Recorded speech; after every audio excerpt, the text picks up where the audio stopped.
You're listening to the Cantina Cast, your home for thought-provoking Star Wars talk. Join Albert and Jonesy in breaking down the latest news, trailers, movies, and of course, your favorite characters from a galaxy far, far away.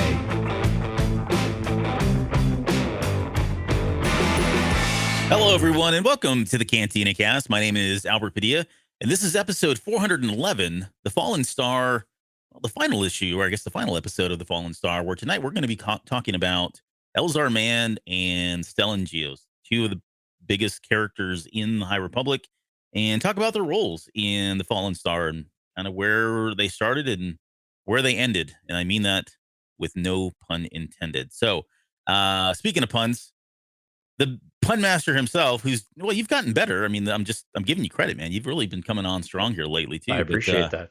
Yeah, but no, Jonesy's with us tonight. So Jonesy, thanks for joining in. Thanks. How are you? We're doing well. I'm out here at Studio HC, as we're going to call it, I guess. Oh, okay. Yeah, you're in an undisclosed location. It's a bunker. That's right. Super secret bunker. Right. So, but no, how's your week been? It's been busy with work. However, there's been trickles of Star Wars news that have been keeping me distracted throughout the day. We're going to talk about some of those here in a little bit, but man, it just feels like we're getting really close to Kenobi. Like there's more stuff coming out. Again, some of my reliable sources have said that we are going to get footage, not a trailer, but we may be getting footage. Take Another that for what is reel. Yeah, something like that, maybe. I hope not. Footage here is imminent. Probably in the next 7 to 10 days, maybe sooner. So who knows? It could be maybe it's this Friday. Makes sense. I mean, come tomorrow, we're right at 30, 31 days out. And that's the magic number when you start getting a lot more trailers and commercials and all the footage start coming out in that 4-week range. So yeah, you're right. It's imminent and it's going to hit us hard and it's going to come fast. Right. So yeah, I'm excited. There's definitely something in the air. There's a fever in the air right now with Kenobi, and we're going to take advantage of that. But we'll talk a little bit more later because we've got some shows that we're going to be dedicating ahead of the premiere of Kenobi, and pretty exciting stuff that we've not had a chance to dig into here recently. So let's do it. So let's get a little bit of that news going then. Yeah. So first, the disappointing news. I know. So Mark Hamill announced today, as a matter of fact, on the 26th on Twitter, via Twitter, that he would not be participating in Celebration. He will not be there. He has got some prior commitments. I think they're filming over like in Europe or somewhere. He's doing Fall of the House of Usher, which is an Edgar Allan Poe story. So he's not going to be make it. So not going to be able to make it. So there was a lot of people that were really upset about that. I think it's kind of disappointing too. But at the end of the day, I mean, it's like, he's always out there. He's always available, and it's Mark Hamill. So yeah, Bill. I mean, he's kind of synonymous with Star Wars, but kind of. And as much as people, we joked a little bit before the show that Mark Hamill's not going to be there, and I asked if he was doing reshoots for the sequel trilogy or something like that, and oh, geez. So yeah, for all you folks who are hoping for some secret, no, you conspiracy theorists, that's not happening. Sorry, that's not going to happen. Okay, but speaking of Kenobi, and we've already talked about the footage being imminent. The other thing that's been kind of interesting is they've been releasing some. I think it's now the second day they released another image today, although it wasn't necessarily brand spanking new. It was maybe another angle kind of shot, but they are slowly starting to leak out more and more pictures of what Kenobi in the set looks like.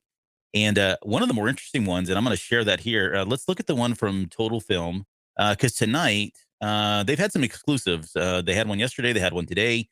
Let's talk about today's first, because they released some screenshots or images of the what do you call it here? The concept art. Sorry, I'm trying to pull this up because I didn't have it ready. But some concept art images of Kenobi. Again, nothing too. I mean, there's nothing really that spoilish. I mean, it's just concept art. But you got Kenobi standing here and his.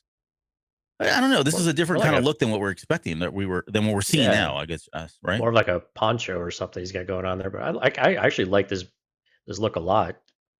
Probably a little bit more than what we're getting in the blue, fabric tunic and stuff. But this is kind of a little more closer. But then he also looks like smugglerish too. Yeah, definitely the gloves and all, which is maybe not a bad thing. Maybe he is trying to, conceal his origins. And if you look, are those fingerless gloves though? Yeah. Okay, so that's It's so kind you of like can, the sideshow thing I've got yeah, with he's got fingerless gloves in there too, so that makes yeah, sense. You need yeah, dexterity, and be able to get your phone and use your phone. Yeah. that's right. Yeah, Um, I'll come back to that here in a second. So there's that one. And then there's, you can see some concept art here. yeah. Always got to Um, get the AOP in there. the AOP, yep, you got the evaporators in the background. This looks like that transport that we saw where he's heading to work. I guess what we're Yeah, assuming is him heading to work there. it And then does. this Inquisitor type stuff here, shuttles of some sort, Imperial shuttles of some sort, maybe. Yeah, I think so. Um, and then I think that was it. There's the cover now of Total Film where some of these are in. The background looks awesome. I mean, you get more and more of this kind of, Blade Runner synth wave. It's crazy how much it does feel like Blade Runner. I mean, the Yeah. the whole environment of where he's at is definitely look like it. And we've seen a couple others pop up. Like I guess you could call them spoiler-ish, but there's nothing spoiler. Again, it's more angles of him in the city when the Inquisitors have everyone lined up. So we've seen a couple of those come out, but again, nothing really new or tipping us off to any of the story or where we're actually going with this. So Hmm. again, patience. Only a few more days. Yeah. The one that was yesterday, let me pull that because I want to contrast this one here that we're looking at. So we're looking at the concept art. He's got that smuggler look going on. And the one that was released yesterday was the official one. And Yeah, this is him in here we go. You can kind of see, and there's going to be all kinds of ads. This website's kind of ridiculous. I couldn't believe how many ads pop up. But you can see him here. Looks like he took a page out of Bail Organa's wardrobe design. But if you look at the differences, in my opinion, and I guess I am trying to be funny, but if you look at the first one, right, this one here, this looks like Coruscant trying to look Tatooine, where this one looks like Tatooine trying to look like Coruscant. You know what I mean? that's Like it right. doesn't. I don't know. He's got a poncho. This definitely looks like he's trying to blend in. It's just weird to see him in a color because we're just so used to seeing him in Yeah, drab. I just mean, tan and almost red type boots. Yeah, I don't know. I mean, in a shawl, I guess that's like a shawl, right? I thought it Is was a that what poncho. he's? I don't know. Until It proven looks. otherwise, it's going to be a poncho. No, I think Oh, it is okay. probably a shawl of some sort. It It's a doesn't. European man cape. That's what it Okay. really is. Yeah, we'll go with that. Sure. Look at them all pop A up here, and then Tatooinean man cape. there you go. Yeah, and And here's some of the then other ones that that keep coming around. we got the Inquisitor. And that's some. There's a lot of red glow going on there without lightsaber, which is cool. I think those are the only three. The alternate cover though is pretty neat. This is the direct. I like Uh, that one with the lightsaber and then the yeah, blue background. Yeah, I yeah. like that a Those lot. subscribers got that one, and then Yeah, the newsstand version is just plain old Kenobi. Boo. that's all we get. Yeah. Sorry. So Hey, and we'll if you're see. listening to this, we have a live stream going on every Tuesdays and Thursdays. So we'll plug plug the live stream. If you don't know what we're talking about, we're walking through the slides here on the website. So join us over on YouTube. Subscribe to us on Canadian Cast. Yeah, nice way. Nice way to plug that. And also, yeah. So this is all coming from at Total Film on Twitter, just the way it sounds, at Total Film. So if you want to go out there and see for yourselves, take a look at some of that stuff. And I would imagine since it seems like they've gotten some exclusives. Although EW had an exclusive, I think today it was an interview where they were talking to Hayden Christensen and Kenobi. There was an article today that was released that I didn't really get into. I think we've talked about it on the show. In fact, the guys did a show on this much long ago, but a long time ago. But it's the whole line of, Obi-Wan once thought as you did. It's kind of talking about when we last met, I was but the learner. Now I'm the master, and talking about how I think they're, I guess it's maybe, I didn't read the article, but it looked like it was a soft confirm, if not a hard confirm, that those lines are going to be interpreted differently now that Yeah, Kenobi comes out. But we kind of thought that we were suspecting that. absolutely. Are you a little surprised that Total Film is Yeah. getting an article and releasing this kind of stuff? Because we've Yeah. typically seen it from other sources lately. Right. These are usually the Vanity Fairs and the EWs and the Hollywood Reporters. Right. So yeah, Total Film. I'm not sure how they got in, but I mean, whatever. I'll take wherever they can get it. So, but yeah, it is interesting. I'd never even heard of them until this Oh, happened. really? Yeah, no, I had not Oh, heard of them personally. So I don't know. well, yeah. I mean, again, the only thing I usually avoid are all these websites with a bunch of ads. I just can't do it. Yeah. Yeah, lots and lots of ads. But so yeah, things are all shaping up. Like I said, it's hard to not get into a fever pitch with Kenobi, especially now. and especially as we're starting to get more and more little bits and pieces that of things to come.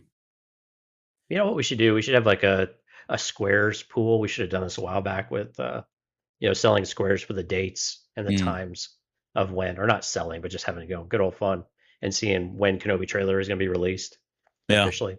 yeah. Yeah, great ideas Well, that we can't do. Well, I mean, we'd oh, have to actually put effort into it. let's do it with Andor. Put it in the backlog there of ideas, and we can And Andor, okay, when yeah, Andor do comes it out. now. Yeah, sometime between now and the end of the year for Andor. Yeah, and now I'm hearing too. 3 to 5 seasons. I think 3 is now been confirmed, maybe unofficially, but 3 Three seasons of seasons yes, of Andor. yes, Wow. yeah. Originally, it was 5. That was supposed to cover the 5 year. It takes place 5 year. Well, it's supposed to be taking place 5 years prior to Rogue One, and each year would be a year leading up until that event. I think what they're Okay. saying is now they've decreased that to 3. It was I forget who it was. It was somebody in the production staff. I forget which one it was, but someone said no, it was 5, and now we're doing 3. And I don't think they were supposed to announce that. So this was like Tuesday or Thursday or Friday of last week. I know we didn't have it in the news. I just thought about it right now. But yeah, it was like all over Twitter. So Yeah, I never paid enough attention to Andor news and kind of the rumblings going on, but I guess I didn't realize it was going to be a multiple season event, kind of like Mandalorian is. I don't know why I thought it was more of like a one shot, yeah, but yeah, this one yeah, definitely seems like it's got legs. that's So that's interesting though. cool. I mean, I guess it's one thing to have it all scripted for that long. Hmm. It's another to really. I mean, is this like a commitment to 3 seasons? Do you think, or is this just now? This is kind of what we have a plan, but after season one, we just see how well it was received and go from there. Yeah. So the context of the interview was, hey, we originally were going to do 5, and we felt we could do what we were going to do in 5 and 3, and so now it's 3. And so Oh, and okay. he's speaking like indefinite terms. So um, yeah, it's interesting that they would. I mean, I was thinking, I guess I had hoped it would be more than one season. I didn't. I wasn't. I guess I wasn't going in thinking it was going to be a one and done, but um, I we just didn't don't know. know We've talked anything. about it. Yeah. And we really didn't know. So we'll see. I mean, again, nothing official. This is rumor Yeah. mill kind of stuff, but the person that said it was um again part of the production staff. So maybe he's Cool. got bad intel. Who knows? Okay. I think we've gone on enough about the news. Let's get into our main topic. Let's talk Yeah. about Elzar Mann and Stellan Gios. Uh, I hear they're kind of important. yeah, they kind of are. Oh no, wait, sorry, we've got one other thing. Oh, yeah. We have a new Patreon subscriber. Yes, thank you. Yeah. Matt Davidson signed up for the green milk tier. So thank you so much, Matt, for signing up. We hope you enjoy the content. If anybody else is interested in checking out Patreon, patreon.com/the CantinaCast. You can also find links over at cantinacast.com. And again, all the tiers are super affordable. So we appreciate any support y'all get. Everything you give us goes right back into the show. So again, thank you, Matt, and thanks to everyone who continues to give into the show. We certainly appreciate it. Yeah, and we've got speaking of which, so this week, last week we recorded part 1 on force healing, and this week we're going to record part 2 and really kind of dig into whether or not we feel like force healing as a just conceptually as a concept is that something that kind of undermines Anakin's story, and we'll be citing some examples of force healing that may or that could have occurred and how that would have changed, Anakin's storyline or even just canon and what we know to be canon in Star Wars as well. So should be a lot of Right. fun. I'm looking forward to digging into that as a second part, and we'll continue. I've got some more other. We've got other types of those issues, or I guess I keep saying issues. I don't know why. I guess I was looking at comics earlier. But we got more of those types of episodes coming up here for Patreon and in the general shows as well, likely tied to Kenobi. But more on that soon. Okay, I'm so excited yes, for the Kenobi comic, yeah, but that's still a little ways away too. still a bit out. Yeah, Yeah, lots of great variant covers being released and exclusives, by the way. So I don't want keep to an know eye about out them. for them. No, I don't want to know about them. They're expensive. Yeah. I'm not doing them. Probably, maybe. Yeah, but thank you, Don't Matt. quote Thank you me. again for thanks again for joining Patreon. So okay, All all right, right. let's do it. Now let's talk about Stellan Gios and Elzar Mann. So let's start with we've been talking about these turn into kind of almost character dissections of sorts, right? We're really trying to get into the heads of the characters, understand why they made the decisions they did. I put these guys last because I just felt like of all of the characters, and this is a personal thing for me more than I mean they are the stars, right? They're the three of the Absolutely. firebrands, and it probably makes sense that we would try to anchor on them. But I did feel like I really enjoyed both of their stories. Um, and we'll talk about here in a second where we came off. I guess my initial impressions were I felt like we've got a lot of Elzar Mann. Like Elzar Mann is oh my gosh, he's such a complex character. You take what we got Right. in this book, even and if we can, let's try to fold in some of the discussion from the comic book from issue 20 of Star Wars, where he talks to Luke Skywalker and some of the things that were said there, maybe not said in that comic. Oh, you We didn't can tell me bring. to prep on that one. I'll bring it up then as a refresher. But I've the, read it like 3 times, and I just now you're putting me on the spot, and I'm gonna draw a no, blank. well, and here's why here's where I'm going with this. So with Elzar Mann, we got a lot of Elzar Mann in this story. I felt like we got a pretty good amount in the second book, and we got a fairly even amount, I think, with everyone else. That one seemed primarily focused on. That was more of an ensemble piece, I would say. Right, the first one's kind of an introduction. Here's who in the world of the High Right. Republic. Where I felt like this book maybe didn't fall short, but I just don't feel like I got a lot of Stellan Gios. And I started thinking about this. If I just look at the novel, I feel like I got shorted a little bit, right? Mm. But if you followed so we got the Rising Storm, and he was in that. There's been a pretty good amount there from. You got this. We also had the Life Day Treasury story. Everybody read that one. You should go read it. It's actually really good. But the Life Day Treasury, we got that. And he was in the Edge of Balance comic. And where else did he pop up in? There was something else that I had in my head that he popped up over. I guess the point is, though, like if you look at all the stuff he's been in, then all right, you feel like, okay, I got a pretty good sense of who Stellan Gios is. But I think if Right. all you did was read the books, I don't know if that you got as much. And when I was reading him in The Fallen Star, I felt like, yeah, I knew enough about him because of his, I know what it was, Trial of Shadows. All right, we got him in Oh, Trial of yeah. Shadows as well. So where I felt like I had a pretty well-rounded picture of who Stellan Gios is. And I guess maybe the question that I would have to our listeners, our viewers, or anyone really is just if all you did was stick to the main titles, did you feel coming out of that book like you had a pretty good understanding of Stellan Gios as well? Did they do enough within the High Republic? I'm sorry, the Rising Storm and the Fallen Star to kind of give you a sense of who he is? Because if not, then I just wonder how much of a setback and how much did it hurt losing him at the end of that book, as opposed to someone who's kind of read all of the other material and really got a good grasp and foundation of who he is and where he's going, that kind of thing. I think it's a fair question. I think if you just stuck to the novels, I think you do have a pretty good idea who Stellan Gios is, or at least I think about what the critical things to know about Stellan are. He's an up and coming, or not an upcoming. He's a kind of a poster child, golden boy, the face of the order. Can't really do any wrong. There's a lot of weight on his shoulders. Hmm. He's the face of the Jedi now to the Republic. And I think there is a story there that has progressed enough that I think his loss in Fallen Star really does. You still get that gravity, that weight to it, and that meaningfulness behind it. So I think it was still reasonably successful. Now, was it as powerful as it maybe we thought maybe it could have been? I think that would be fair criticism to say that his curve felt rather flat for him to have all of this, quote unquote growth at the very end of a Fallen Star, only to then die.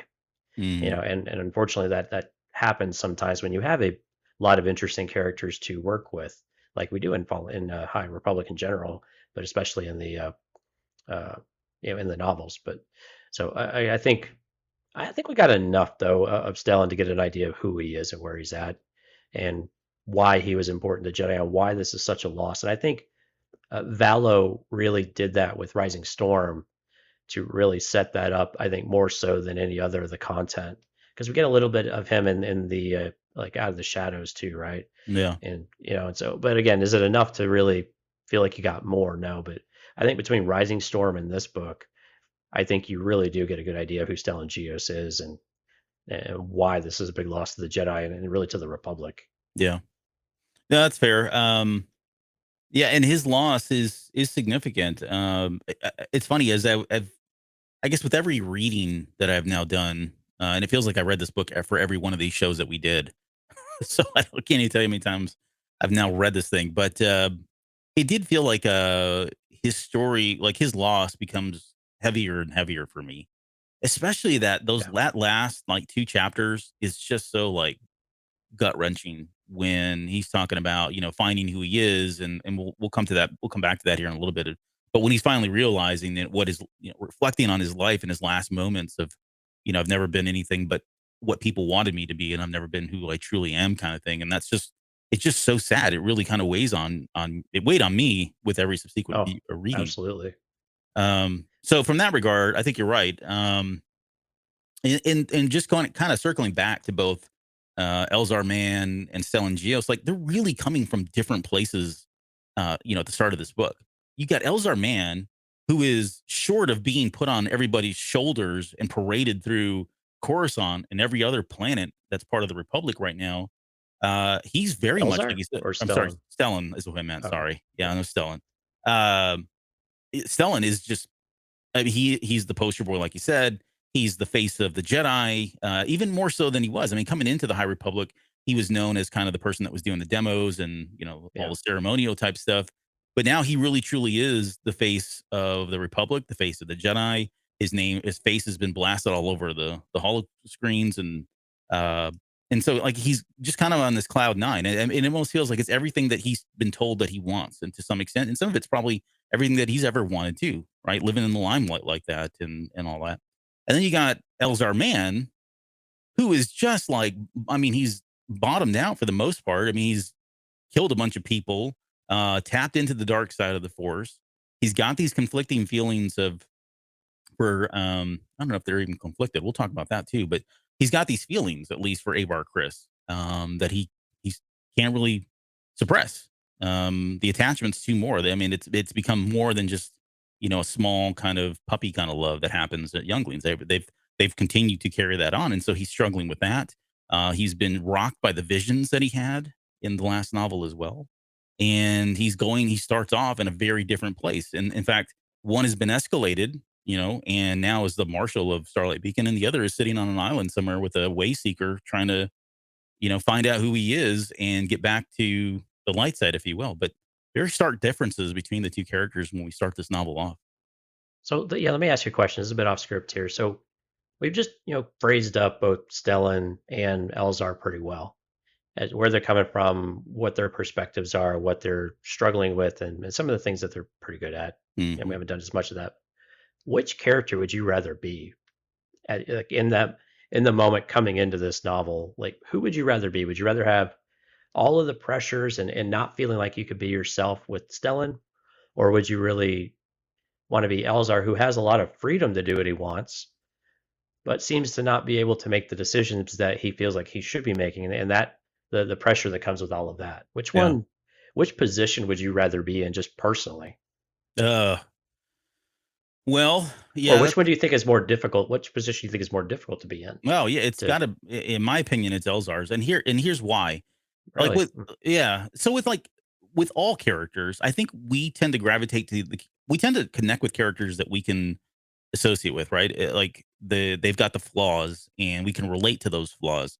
With Stellan, he's just so like until the very end, he's been very like high level. I'd equate this to like a movie star, right?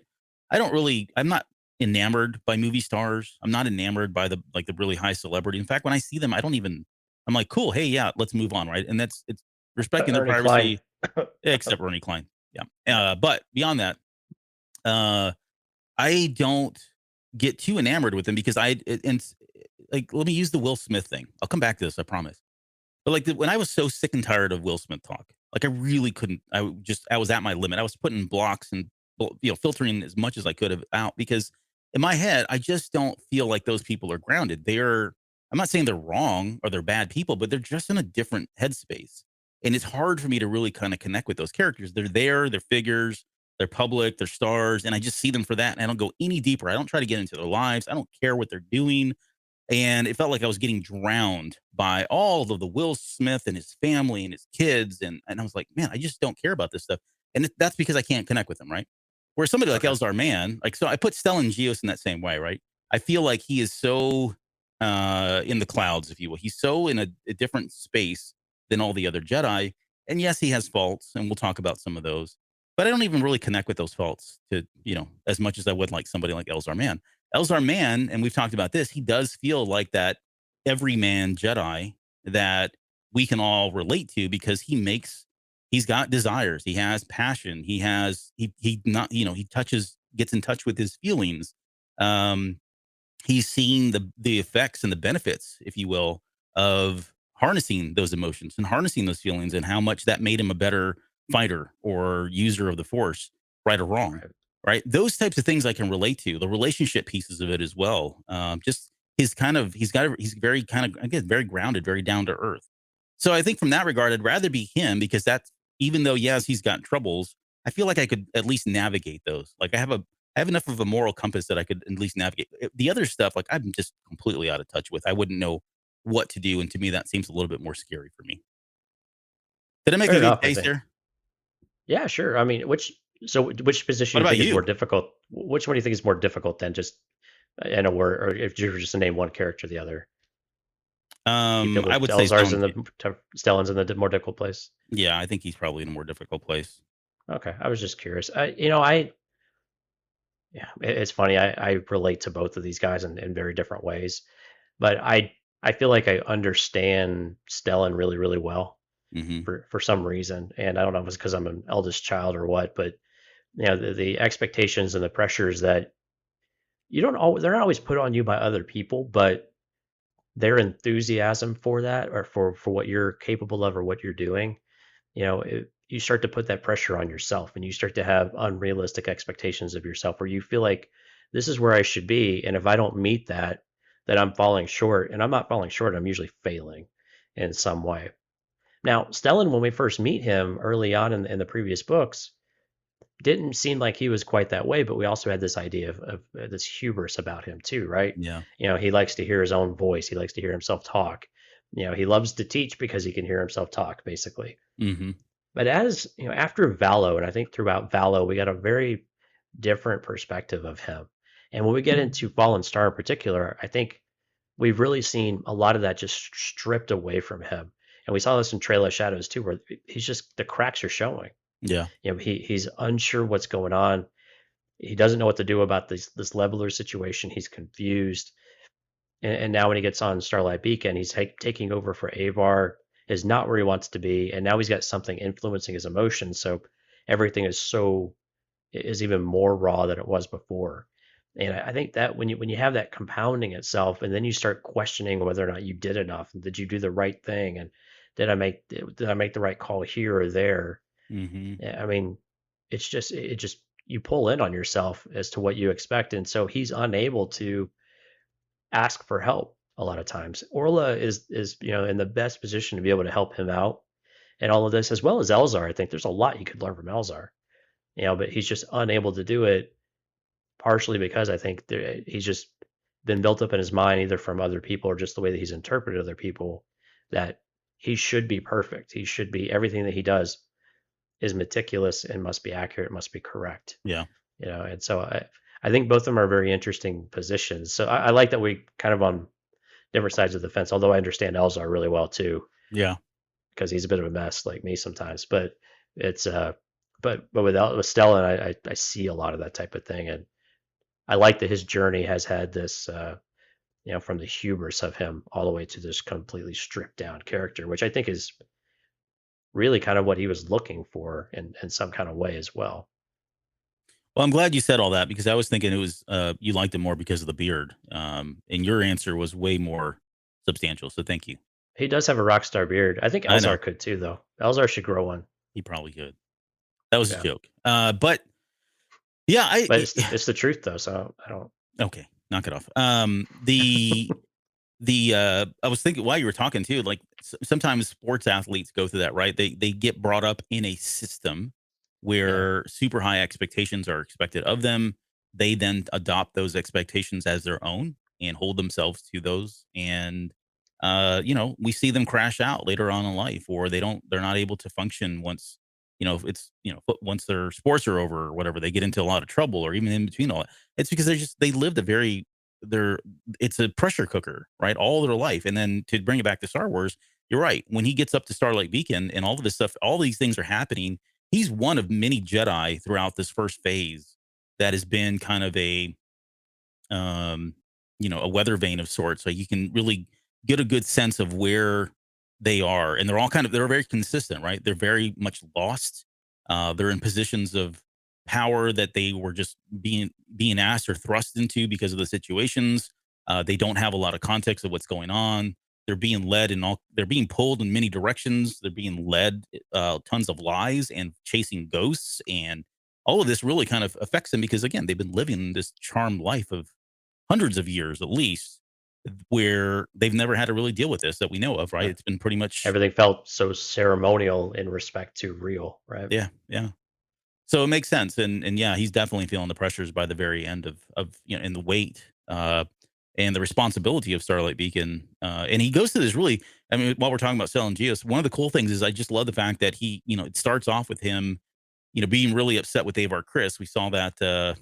I'm trying to remember if it was in the comic or in this book. Where Both. it was in both, I think, yeah. So they were going at Yep. each other about she abandoned her post, and he's decided that he kind of stepped in and took over for her, and he's really like resentful for that. Like he really hates the fact that she did that.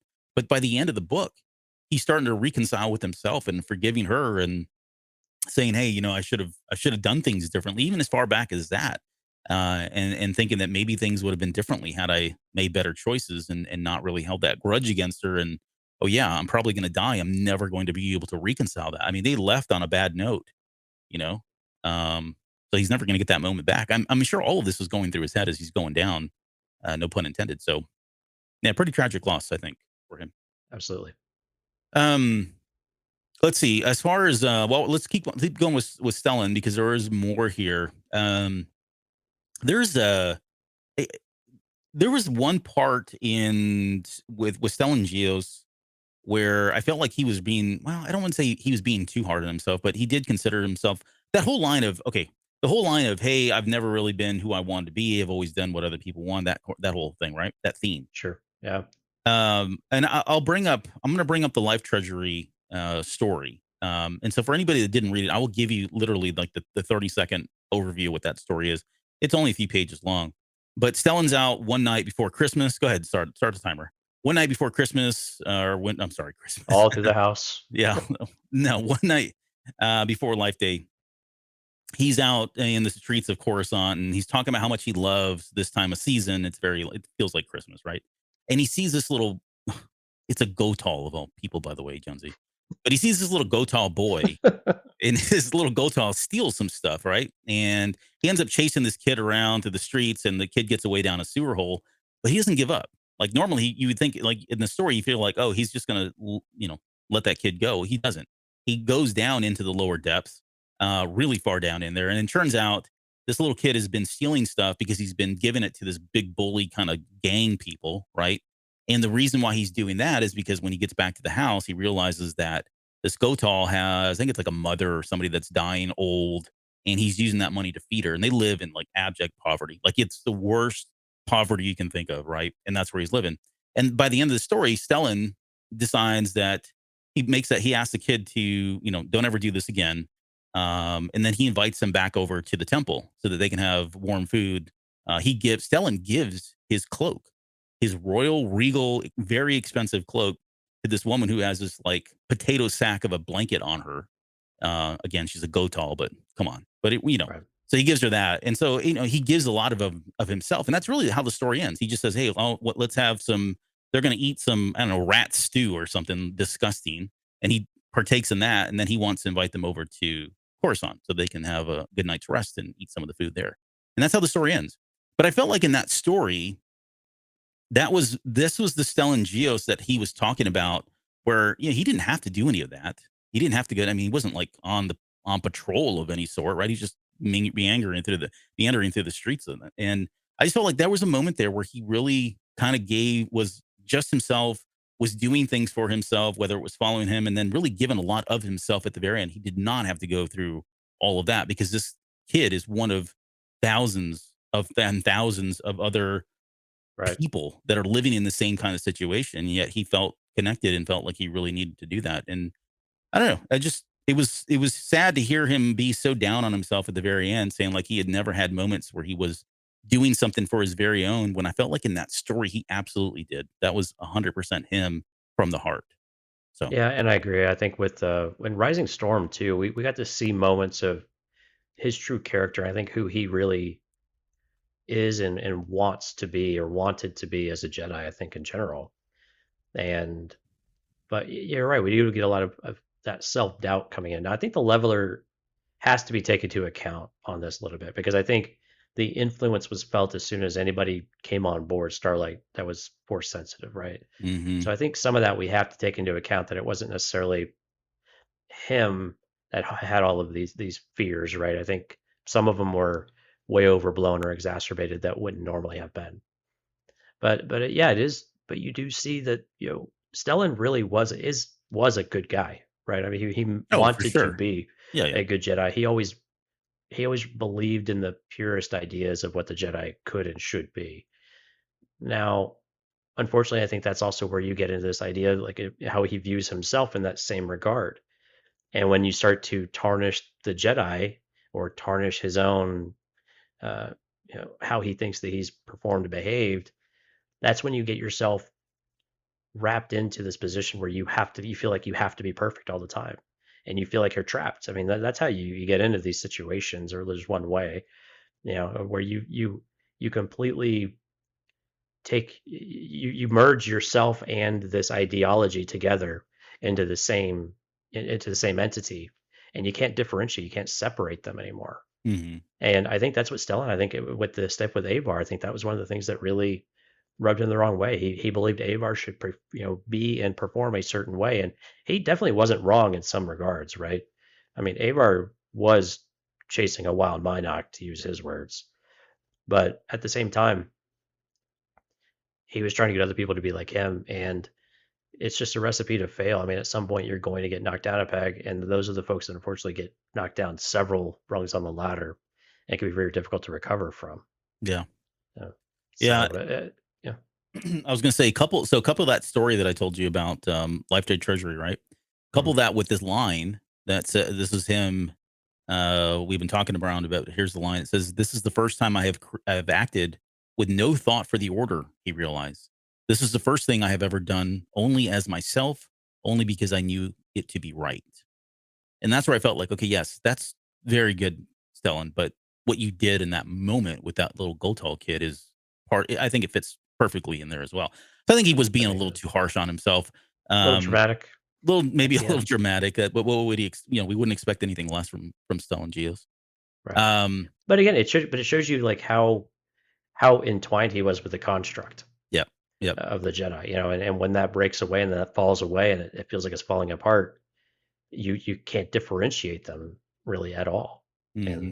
so I think from his respect, he probably really did feel that way, and maybe it wasn't as dramatic as we thought. But again, you don't always notice some of those smaller things that you do that really are just because you're of good heart. It's what you want to do. It's what you feel is right, not because you feel like it's your duty to do it. Yeah, yeah. Let's talk about maybe let's talk about his last moments here before we move on to Elzar. He's at the very end of the book, he's told Elzar to get on a shuttle and get out of here. Go save everybody upstairs. He had JJ. What was JJ's number? Four one JJ four five 55145. Yeah, five one four 4415. five.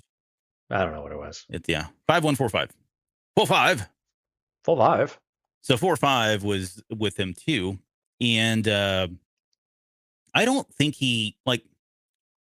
Here's a question, and I don't know if I have the right answer, but do you suspect that he thought he still had a chance to bring the sucker up, or was it yes until they had reached that point and the computers were going off and saying and literally told him and the readers, okay, at this point the thrusters will do no good and you're all going to die. Get to face safety, right? So, do you think he?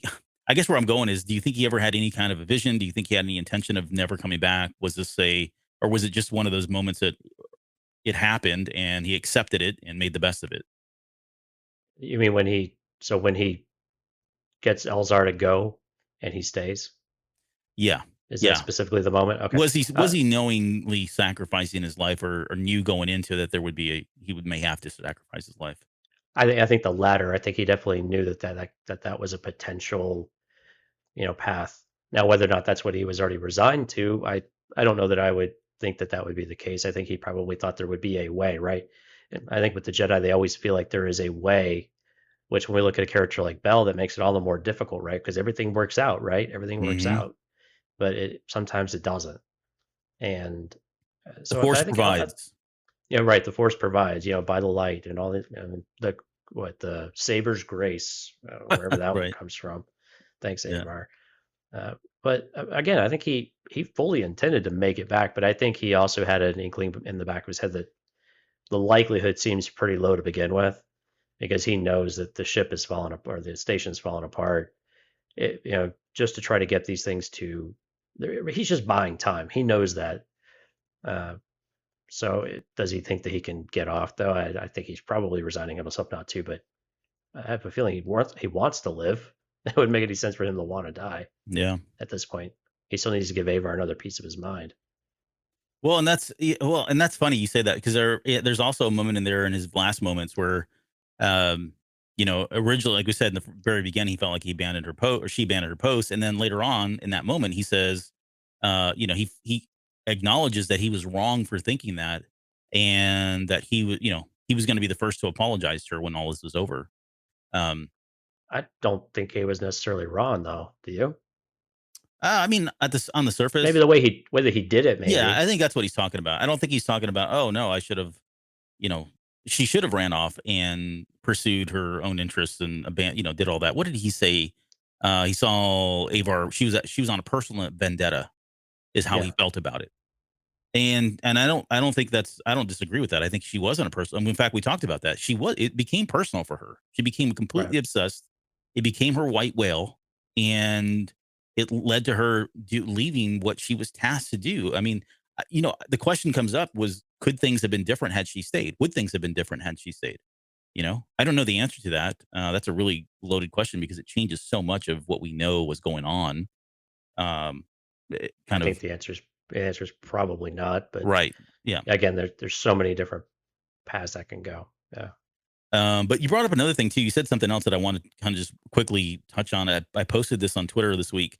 But there's a line in there where he says, he's talking to Maru. You said that as the ship was going down, it was coming apart. Well, it never actually really fell apart.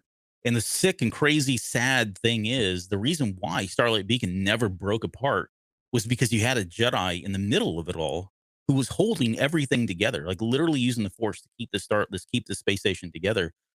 In the line at the very beginning of this book, when he's talking to Maru, and he's not talking about in the context of physically keeping things together, but just Yeah. kind of running things. Operating it. Yeah, the Right. operations of things, and we know this, right? This was kind of set down. It was laid down in the comic book in the very first issue, I think, of the High Oh, the Republic. first yeah, the first handful of issues, you see him as the central focal point of the station, right? Yep, yep. And so we already kind of knew all that, but then you take that line of Maru. Sometimes I think you're the only one holding this place together. Mhm. And I was going to share. Let me share this screen too, because this is the footage. Oh, that's Yeah, not what I want to do. right, from the Jedi's End comic. So we did this a few weeks ago as well, Yeah. and yeah, it's a great picture of Avar Yeah, and you can see, finding. like, yeah. So again, the line is Maru. Sometimes I think you're the one holding this place together, and then we see Maru and Keeve walking in to find Maru. In fact, she's going looking for him at this point. And Right. when they get here, this is what's happening. He's standing there, floating in air, hands out, legs out, kind of a spread eagle kind of thing, and he's literally holding the entire space station together with the Force. And unfortunately, this is how he goes. I mean, he goes down with the ship doing this, and had he not, then this thing would have broken apart, and there would have been many more lives destroyed on Starlight Beacon. But what a Right. horrible image. I mean, it's beautifully drawn. I mean, the artwork is fantastic, but again, this is also, throughout, not to make it about Stella Maru, but they had a hard time raising Maru like throughout the disaster. So you can just imagine all of the things he's been trying to do to Yeah. both figuratively and literally keep the thing from falling apart. Yep. The other part too, I was fortunate enough to get what's his name? Kevin Scott to reply. He pointed something out that I had not noticed. But if you look down here in the bottom left hand corner, Mhm. that's Stella Maru's teacup. You can still see, and it's got a little crack in it there. Right. So kind of sad stuff. But anyways, that was a very interesting line that stood out from the book, especially when you couple that. And the crazy thing is that comic came out after the book. Yeah. You know, we went like completely. We were completely ignorant to the fact that he was doing this for a number of weeks, if not a couple months, before that final issue came out. And then we saw this. And even when it came out, I didn't tie the two together. It wasn't until we were prepping for the show and I was reading it that I realized, like, oh my gosh, these two things are connected and kind of crazy. Yeah. So, where was I going with that? Oh, so yeah, so Stellan Gios are in his final moments. Uh, you know, he has this. He's doing the right things. There was the other thing that was really something else that was really powerful was when he was talking to you, JJ, about how many lives he was going to save, right? And you know, originally it was thousands of people were going to die. They were able to get the thrusters on and at least get the trajectory a little bit. They weren't going to be able to stop it from hitting, but they could move it further past the water there at the seaside. And I think at one point the projections were like a dozen people would die at that point, Right. and that There's still still too wasn't good many. enough. Yeah, still Right. too many. And so he was gonna and that's when he decided, okay, well, in order to save these 12 lives, I'm going to sit there and I'm gonna have to hold this thing from now on. And I think that's when he just resigned himself to like, this is it. I'm gonna make this decision for myself. I'm gonna save those 12 people, whoever they may be. We know he gives his lightsaber, he puts a lightsaber in JJ's chest and tells JJ to get out of there. And then goes down. But yeah. And it's right after that we get that final line where he says he felt stronger than he had in days, maybe stronger than he had ever had in his life. He imagined Elzar Mann's face, then Avar's, then Orla Jareni's, and he smiled, I know who I am. And then his last line is the last thing he'd ever do, or I said the last line about him is the last thing he'd ever do, he'd done right. I mean, it's just a sad story. Like to think that from his perspective, he's never done anything right. You know, and this speaks to what we were talking about. Is being brought up in that system, being the pressures of being brought up in that system and being the limelight or being the starlight of, well, he wasn't the starlight, that was Avar, but being the pole star, right, of the Right. firebrand. Yeah, just It's a lot a of tragic. pressure to live up to. Yeah, I mean, yeah, it's a lot of pressure to live up to, and at the same time, it was very uplifting though that to have him feel that way about himself though. I mean, even though it was at the very end, I think is, just that he's able to come to that realization and come to that acceptance. And I think there's no greater feeling than feeling like when you've actually accepted who you are and you feel like you the things are just lined up and things are right. Because let's just be honest, it doesn't always happen very often. Hmm. And when you put that much pressure on yourself for so long, that moment of awakening for him has just got to be an incredible moment. Yeah. And anyway, I was very hard touching, and I like that. It was one of my favorite moments of the book, actually. And but it's really sad that that's the absolute last thing we know that Stellan thought or felt. Hmm. But Yeah, then it's again, I almost mean, unfair. it is, and again, this kind of goes to the question of like, how does he become one with the Force, and in what way does he become one with the Force? Because this is that real traditional, position where you would, like Obi-Wan in A New Hope, right? He wasn't killed. He gave into the Force, or kind of like Luke, he gave into the Force, really, before or as you were dying, I guess, if you will, you know. And so with Stellan, I was really hoping we would have some sort of moment with that. I actually feel like we're going to get this back in phase 3, that Stellan is going to come back in some kind of way Mm. and interact with Elzar and Avar. I think probably Elzar more specifically, to where we actually know what became of Stellan Gios, because I think this is that moment of, again, we've always talked about this transcendence.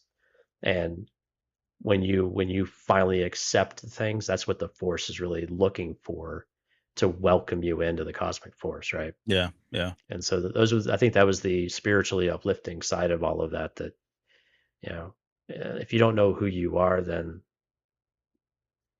it's really difficult to live every day. And Yeah, so it's for nice sure. that at least at the end, at least he got that much. I would welcome an ascendancy kind of storyline from him in phase 3. I don't know that I'd want to see a force ghost because I think that kind of treads into the lost knowledge that Yoda didn't even have, right? Or that he had to teach Kenobi that Yoda found as part of going through the trials at the end of, was it season 5 or 6 of Clone Wars? So I don't want to step on or trample on any of that. However, I think there's a story to be told where he is maybe just a disembodied voice, very similar to Like Qui-Gon, yeah. like Qui-Gon, yeah, early Mhm. on. And even I guess Qui-Gon to this day, right? He never really kind of got to that full manifestation of a physical form, but maybe we do get some disembodied voice, and maybe he's able to manifest himself spiritually right at a very crucial moment for Elzar Man or Avar Kriss, or he catches him in bed and is like, "Stop doing this." I don't know, but there's probably Not sitting in the corner watching. that's creepy. No, let's not think about that. But yeah, there is a moment there where he'll be able to kind of manifest and step in and be the voice of reason in some regards. But yeah, it is kind of sad that that's probably all we'll get of him, if not. Yeah. And we'll come back to that here in a little bit. I mean, I had some notes in there about, okay, let's talk about do we ever see these guys again? How, that sort of thing. So, okay. Let's talk about Elzar a little bit. Yeah, man. Everyone's favorite screw up. This dude, let me tell you.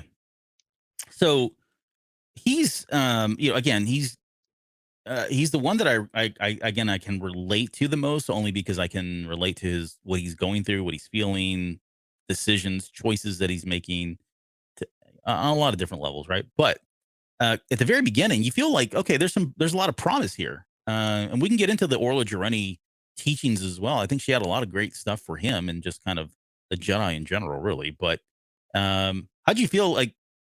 Of all people, I guess when you're reading this for the first time, that it's Orla Jareni, like that was such a surprise for me, to be honest, because I really had. I mean, I loved her in, was it Out of the Shadows, or was it Into the Dark? Yeah. was it Into the Dark? Into the Dark is the first one. So I loved her in that, but I didn't really feel like I got a lot of her. And then suddenly she became a focal point, at least for the first part of this book. She definitely did, until she died. But Right. I didn't expect that. Yeah, I love this. I love her teachings too with Elzar, and she was a great counterpoint to him. And I think some of the lessons that the one in particular was him doing a handstand in the water, and as the tide comes in, basically holding it.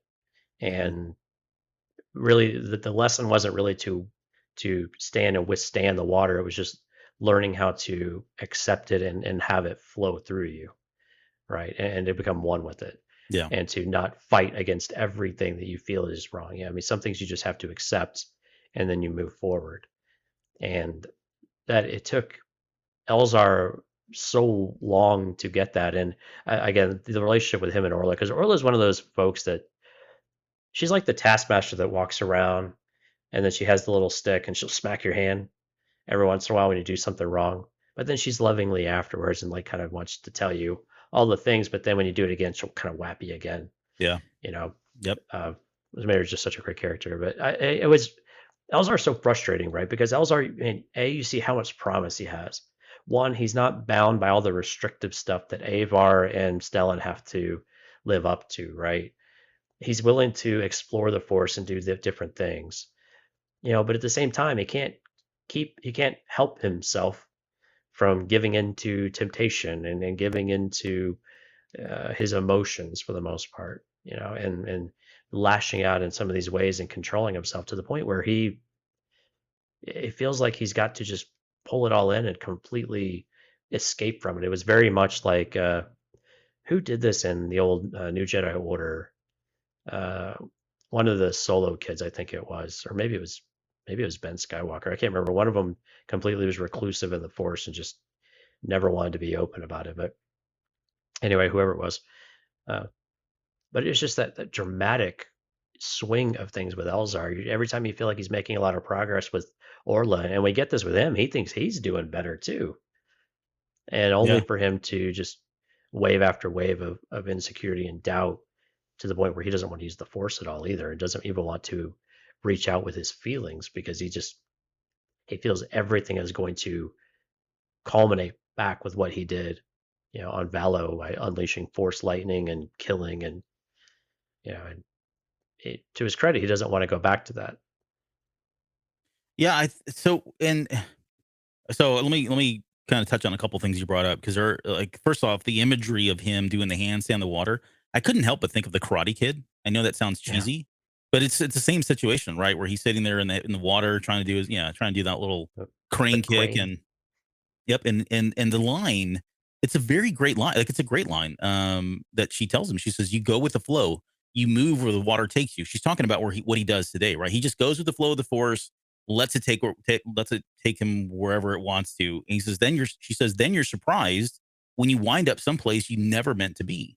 I want you to practice standing firm against the water, not to reject its power, but to coexist with it, to accept it Right. and yet hold fast. That's a great lesson. Like if you think about it, you could apply that to a lot of things in life. So really, I mean, kudos to Claudia Gray for coming up with that. And yeah, I mean, he was very much, she was very much that taskmaster. She was very much didn't pull a lot of punches. Kind of just said what was on her mind, told it like it is, if you will. She didn't cut him any slack. He makes several comments about that, right? About how um, she was just always on his butt about everything and Right. would not give up or let up on anything. In all fairness, she was that way with Stellan too. Yeah, no, for sure. I think that's why Stellan kind of liked her a lot, right? Like You somebody need that those really, people. Yeah, yeah, you need those people to call you on your BS, that's right. and to be that challenge, that counterpoint to you. It's That's important. right. That's why George Lucas did not have that during the prequels. And I'm kidding. I'm kidding. Whoa, I know. whoa, Shots whoa. fired. Shots fired. Mm, And yeah, and there was not also a wrong. moment. There was also a moment where she told him no one needed to practice what came easy, and if he only wanted to do what he could already do, he might as well have just stayed on Starlight. Right. And alluding to the fact that he was trying to cut corners or take the easy route on some of this stuff. And she's like, no, what are you doing here? Like, if you're not going to go through with this and just get your butt back over to Starlight, you're wasting my time, your time, and this is all for naught. So I really loved Yeah. a lot of her stories here, a lot of her wisdom and training that she partook on him. And then I think it was towards the very end, he conjures up one last reminder, one last thing that she had said to him, which was, "What if you took a break from your self pity and did something productive for a change?" Like Oh. that was a quote Oof. directly from her, and this was right after he had sliced and diced old Chancey Yarrow there, or was it Chancey Yarrow? No, No, was it no, Chance? no. No, it was what's her name? Well, no. Yeah, wasn't it Chancey? I'm getting my like Well, in the who said to take a break from her? She was already dead by then. No, no, no. This Uh, is Orla Jareni telling yeah. him that at one point. Like Oh, right. like after he did that, he was feeling like, holy crap, I'm a murderer. He called himself a murderer after he killed her. Yeah, it was Oh, yeah. Chanciar. It was Chanciar. Yeah. It was just here. Okay. Yeah. Um, After he had killed her and cut her in half, he was sitting there and stunned for I don't know how long. And in that amount of time, it caused him also to not be able to get the thrusters back online sooner. But that's when he recalled her saying to him at one point, "What if you took a break from your self pity and did something productive for a change?" And when he remembered that line, that's what sparked him to go, "Holy crap! I got to get back to work here." And yeah, I did some horrible things, but I can't think about that right now. Right. So yeah, even after she had already passed, the lesson stuck with him and it allowed him at least to save his life. And the poor, I don't know, there was one other person, I think it was an Athorian or somebody or a Solistan, I forget.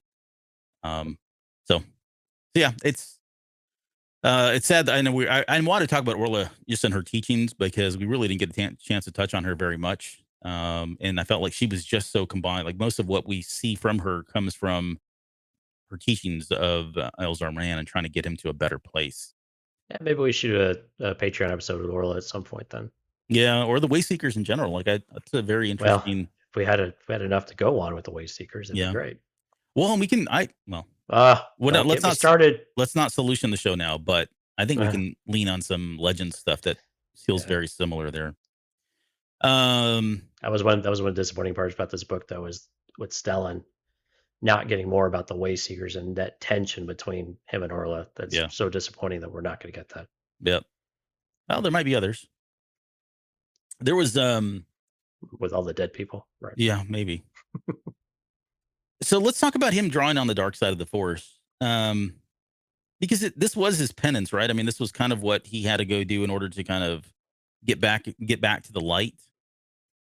And there's probably a show on this one for sure. But I do want to, at some point, I do want to talk about the Jedi of the High Republic in this concept of going down the dark side path and forever dominating your destiny. And as I was reading all of this, and I still like I know, like you've brought me over to the side of Elzar's not going to turn to the dark side a little bit, but there's still something in me. Here's where I'll bring it back to what we're talking about in just a second. But here's the reason why I'm still holding on to it. You're still holding on. I'm thinking of that. Okay, so the reason why I'm still holding on to that is because when the issue 20 of that comic, this is where I was going to bring this in. There's a moment there, and I don't have the panel up. I should have brought that panel up. But there's a moment where he's talking. So Elzar Mann, for anybody that doesn't know. So in issue 20 of Star Wars, Luke Skywalker goes to a planet. He falls off his X-Wing when he gets to the surface, and then he falls into like this vision.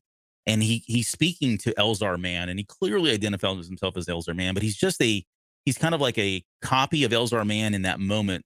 I'm presuming that Elzar Mann went here as well. We don't know why, but that's where this copy of it, and it's the Force, I guess, talking to him, or maybe it's Elzar Mann.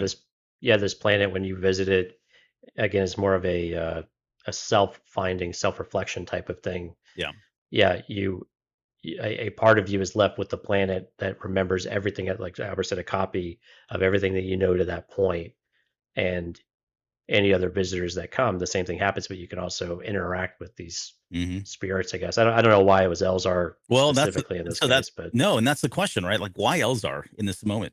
And I think it boils down to that one part when Luke is talking about, I don't know a whole lot of other Jedi. There was only one who was my master. He's now dead. And there was another one, but it was my father. But then he turned to the dark side. He was a really powerful one, but he turned to the dark. He said, I think it was my father. He's still not confirmed yet.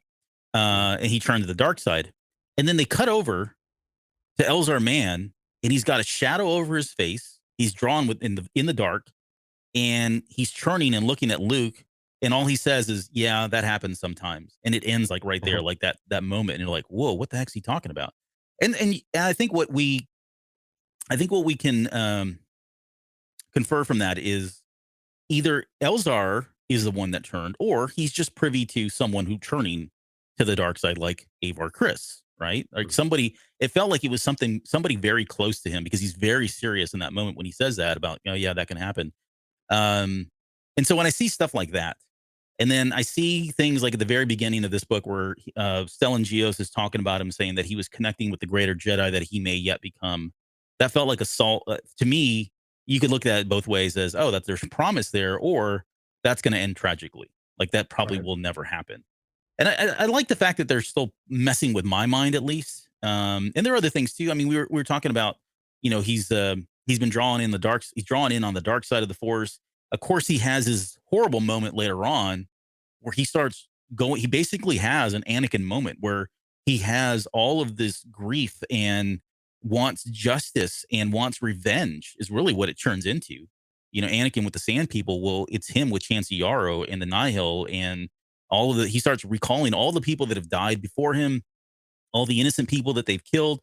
And he's having this really rageful moment where Yeah, he taps right in the dark side, jumps down there, shoots first, doesn't ask any questions, kind of thing, And so I think those things keep happening to him, and I just don't know, like, how much more can this guy continue to do, especially at the very end of this book. Like, where is he at now? And then he's still in love with Avar Kriss. I mean, that is just a fuse ready to go be lit, and something go off there. It makes me wonder if he is going to be the one that goes to the dark side. Maybe it's her, maybe it's both. I don't know. But so I think the thing to remember, though, is if that's the copy of him in Star Wars 20, and then he couldn't have gone full on dark side and then come back like that, right? Right. Because that would have been experiences that had already gone by. So I think there's still hope that he's not going to go bad. You're going to be all right. Him and Avar are going to live happily ever after-ish. I don't know about that, but yeah, go on. Yeah. Well, yeah, that might be a problem if it happens that it's not you. But I think it's what Stellan's comments ahead of time, and yeah, you're right. This could be lifting someone on the pedestal right before you knock it out from underneath them. But I think it's also staying, the hope that they have for someone like Elzar too, and just the state that, of the challenging place that Elzar is specifically. And I think the positive side of Elzar, though, is that he has the self-awareness that's there in order to say, I've got to stop doing this, or I need to do that. Like he's still cognizant as to what he's doing. and doesn't feel like he's just completely hopeless like Anakin was. Anakin was hopeless and desperate and just cast everything aside that he knew was right to make the final call and to give himself over for 25 years. Yeah.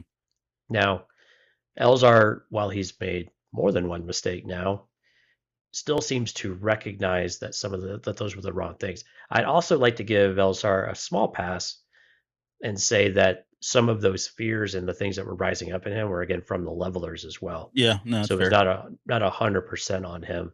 Although granted, you're still responsible for your actions, as we've said 100 times in other circumstances. Um, but again, I think what he was trying to get across, I think, to Luke in that instant, though, was that the temptation is always there. There's always something that is going to try to sway you one way or the other, and sometimes you're going to make the wrong decision, and you have to. What are you going to do when you make the wrong decision? Are you just going to keep making the wrong ones, like we saw Anakin do, or some of the other characters, or are you going to at least try to get help and try to do something different? And I'm with you. I'm really worried about him and Avar, especially now that Avar is kind of on his side of the pendulum is swinging. She swung it pretty hard away from him. Duty first, all this other stuff. We're not kids anymore. The stuff that we saw in Light of the Jedi, and then what we saw in the comic books, and now she's kind of drifting onto the Elzar man side of things. With okay, is she now open to more of this romantic relationship or a deeper connection in other ways with Elzar that will make it even more difficult for Elzar, but also that could be the opportunity that he needs to say, this is what I want, but this isn't what we should be doing, and he has to be the one to step away from that. Mhm. And that's finally the moment that gets him over that hump of saying that, okay. And while we thought we saw it once or twice before now, something like that is, I think, what's going to actually take to get Elzar beyond that point is going to have to be with Avar, and probably letting Avar go in some kind of way. Yeah, I would agree too. I feel like it's going to be him more than Avar that'll be the one. If one pushes the other way again, It I think has it to is. be It him. has to be him at that point, right? And Because I if she think does it, then the other scenario you had out there is much more likely, likely. Yeah, yeah. it's spiraling down. Yeah. So I mean, it's for me, it's like 50-50 on I guess Elzar versus Avar, who's going to turn first. Um, I thought she was going to turn in the comics, or at least make some, and she did. I mean, she made some pretty bad mistakes and things that are Yep. going to lead her down that path, like you said. So I think the jury's still out on both of them as to who it's going to be, but I do feel like it's going to be one or the other. There's there's a moment in there too where Elzar Mann is like rationalizing his emotions and his feelings and his actions. And he Mhm. says, anger and fear are unavoidable. Extreme circumstances create extreme emotions. Denying them serve no purpose. And then he concludes, why not use them? And it seems like a Mm. logical, question or reasonable question. But then he corrects himself, like he catches himself immediately afterwards and says, well, every Sith Lord in the history had probably asked the exact same Mhm. question until the darkness held them completely in its grip. And I think that's Absolutely. where Yoda comes in, going back to that line of the dark side and forever dominating your destiny. I think that's where Yoda is. Like it ties into, I think Orla Jareni had said, where was it? Where do you draw the line? Oh, it was Elzar asking himself, you don't know, you can't know, and that's why you can't travel down the path at all. You get so blinded by the dark side, blinded by your emotions and all that, that you tend to forget where the line is. The line becomes invisible, and so you just keep going further and further down until you're it's inescapable at that point. It's And I think hard that's why to. Yoda is so steadfast about like, no, we can't do anything.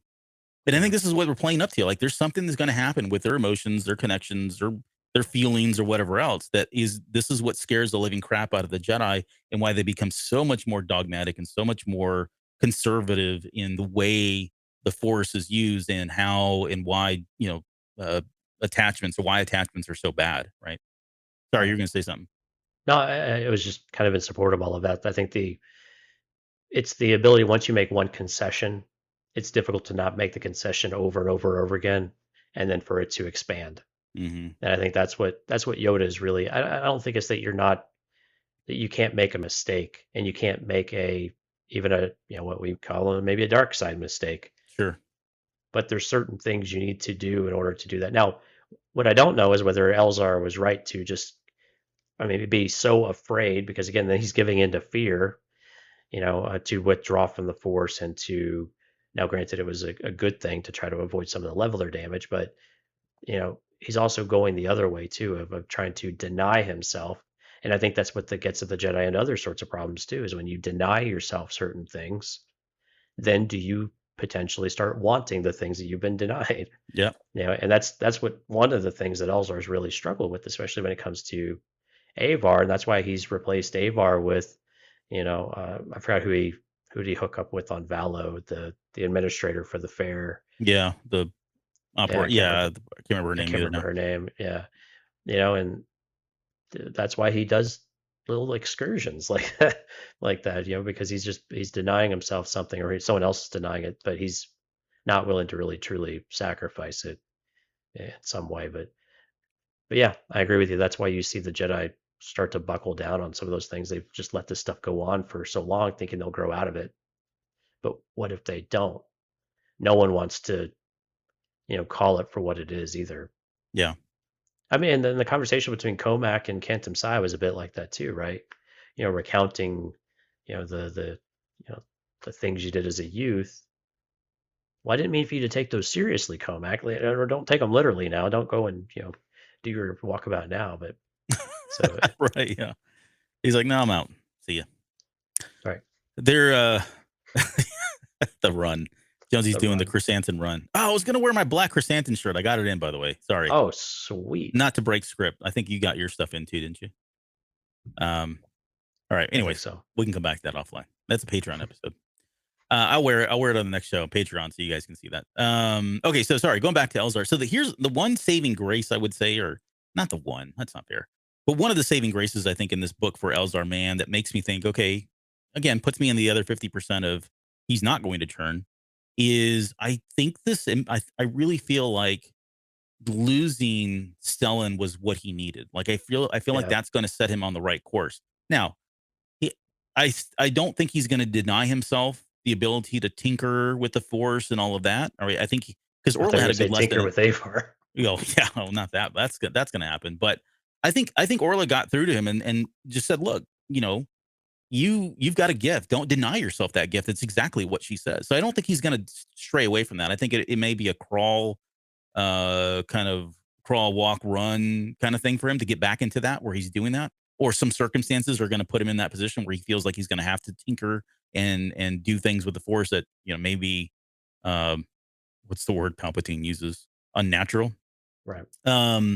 But so I think that's part of it. So I don't think he's going to change in that regard, but I do feel like at least having lost Elzar Mann was enough to put him on the right path, and I think that's where he is going to be the one that pushes Avar away, or is the voice of good, right? Or the clear conscience for her at some point in this, because what was it? He pretty much makes a vow at the very end of this book and says, "I will learn how to give the best of myself, how to constrain the worst part of myself." All right, so he's already acknowledging the worst parts of him. No more dark side. Okay, he's going to learn how to do that, and then he For says, real "My this time. What's that?" For real this time. Yeah, for real this time. Like this is it. This is enough for me. Yeah, This is I a really mean it this time. watershed moment. Yep. And he says, my actions deprive the galaxy of one of the greatest Jedi. For the rest of my life, I will be trying to create a small fraction of the goodness he still had to give. Which I love that line. I mean, I love that. That's why I want to read it. But I do love that line because it does feel like if he goes against that, then he undermines everything, what Stellan stood for, right? But for that very reason, it's so dangerous to say something like that. Right? Because I mean, now you've got this. Now he's idolized Stellan. Now granted he knew Stellan's faults and his flaws, but now he's put Stellan up on this pedestal. And whatever he does, is it ever going to be good enough? Is it ever going to be enough? And what if he makes another, quote unquote mistake? Does that bring him down all the hard? I think so. Now he's setting himself up in a different way. I agree with you. It's a very powerful statement of what he's trying to do, but to me, that's what gave me a sense of foreboding for Elzar more than anything else, was that, well, here he goes building this person up to be something that he has to attain to. And I'm sorry, trying to live up to someone who is dead and gave their life to save people.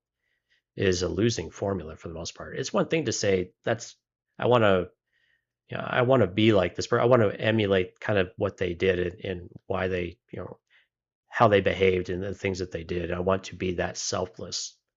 But the way that he's going about this, I just get a very different vibe from that quote. And just to the point where I think that he's going to, again, the more extreme aspects of Elzar are at risk of coming out and, I don't know, unfortunately igniting again. Mm. Yeah, that's an interesting perspective. And I can I mean, it's I, wrong, but yeah, but it was interesting. no, I think you're wrong, but I still think I admit. Well, here's where I'm coming from. Like you're coming from Right. you're coming at it from a more of a pragmatic, realistic view of life, right? People that lay down those kinds of creeds or decrees, These I are should real people, say. Albert. I don't know what No, you're talking about. shut up, they're not. But you're right. You can set yourself up for failure. Like it's so black and white, and there's no flexibility in that, right? It's so I don't know what the word is I'm using, but from a narrative perspective, right? Storytelling perspective, we have characters all the time that have a moment like this, and they say, "From this point on, I'm turning a corner," right? And if they don't, there are characters that don't live up to that. I get it, but for by and large, I think if you look at it, there's a lot of characters that do, and that's part of their character development, the growth. If we didn't have the likes of somebody like Avar Kriss or any number of other Jedi that are kind of going through some stuff right now, then I would say that that he's probably going to be the one. But I'm trying to argue the other side of me. Like I already told you, like I think he's going to turn.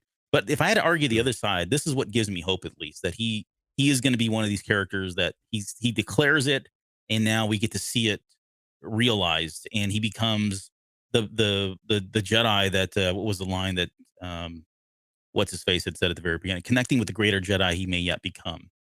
And Right. I think you're right too. I want to come back to that because I forgot. You said that they put that line in there because they were going to knock that pillar out sometime down the road, and I think they did that in this book. Like that line is set Absolutely. up to feel like, oh, okay, he's on the straight and narrow path, and he's going through his rehab, and at the end of this book, he's going to do something great, and we're all going to feel great about it, right? And that's not at all what happened. In fact, he did not become the greater Uh, Jedi that by any means.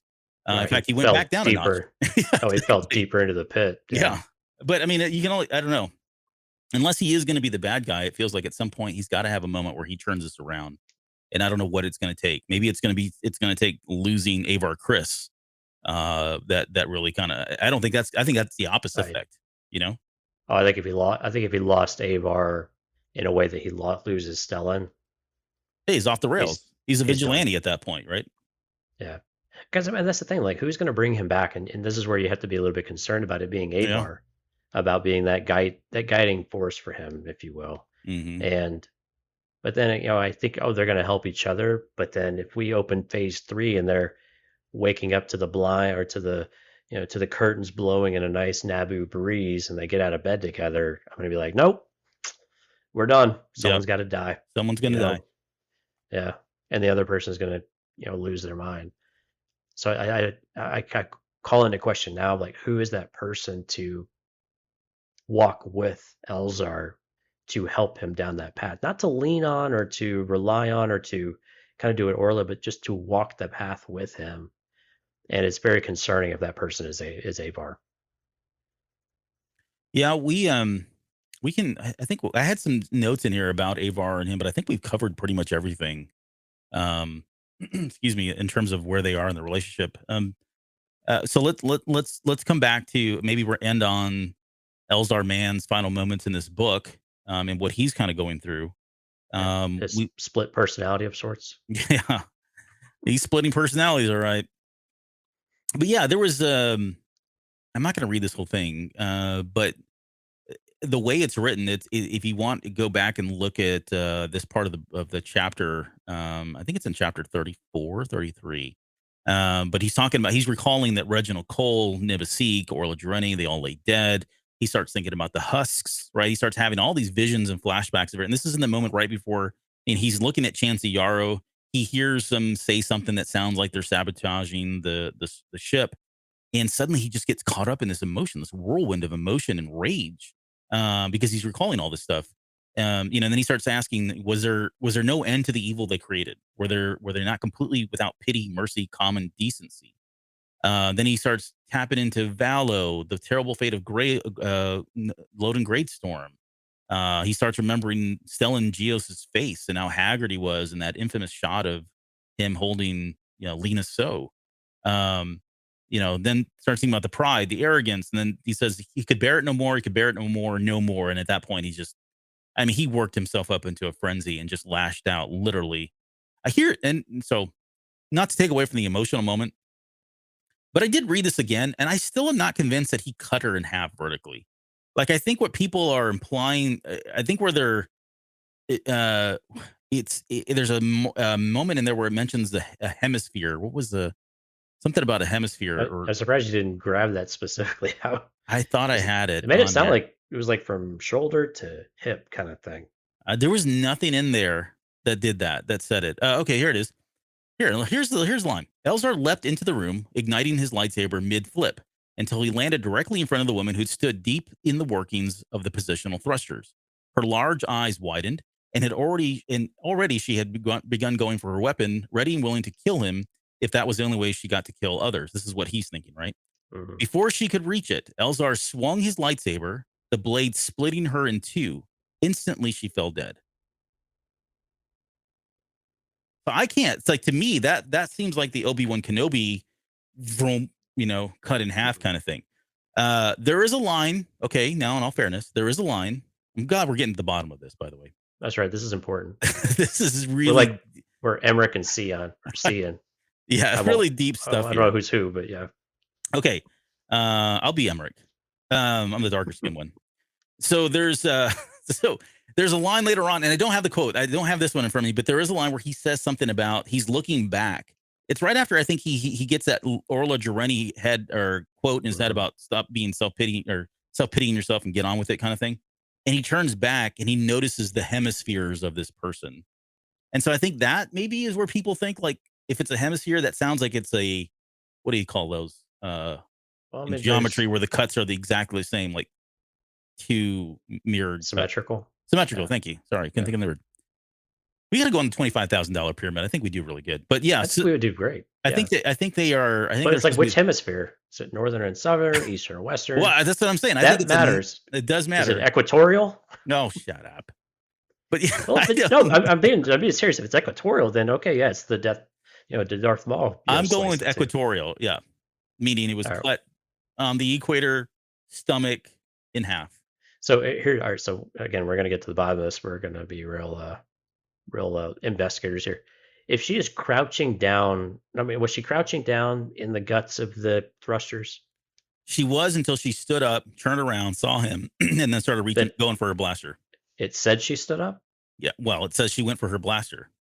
Okay, because I mean, she could have like just hip swung to try to do that, which is why I think I envisioned, at least how I'd imagine this in my head, was that she was at least, you know, crouched or bent over in this, and so where she turns around. Now, when they say swing, you think like baseball bat type of swing, right? Yeah, yeah. But I would think if he's coming down from a flip, you know, he's likely just, you know, coming down like, you know, from above, DFA type action, death from above. Well, I mean, yeah, but Obi-Wan didn't. I mean, he landed on his feet and cut him, you know. Sure, but they were both standing. I think that's the point, though. Is like, okay, well, how was she actually positioned? We need Claudia Gray to tell us. This Claudia, is, yeah. where We got to get some was time this like aside, Terminator? television. Was this Terminator 2 style from hip to shoulder, or was this Darth Maul style? Yeah, we'll find out. We're gonna get to the bottom of this. We'll come back. Have no, Don't worry. no worries. We'll get to the bottom of this. That's right. Okay, now that I've derailed that conversation, but so I guess we're another sad part of Elzar Mann here at the very end. So he goes through all of that. He gets in his escape pod his way, but he does make a mention. He calls himself a murderer. Like, he himself calls himself a murderer. He sees himself as a murderer, which I think is probably fair. Well, he's on the money. Yeah. But Let's he just also call it what it is.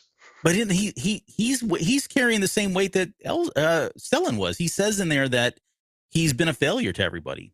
Hmm. And I mean, I guess the guy's getting down on himself. I mean, yeah, he's had several setbacks, and um, but he is saying that he is a failure, and I don't. I mean, I don't know. It's probably true as well, but I guess the point of that is he's not in a good position at the end of this book again. Like he's really in a bad position, probably even more Right. so than he was in the Rising Storm. He really just needs to work in the library, I think. I All right, think take his that's lightsaber away, take his badge.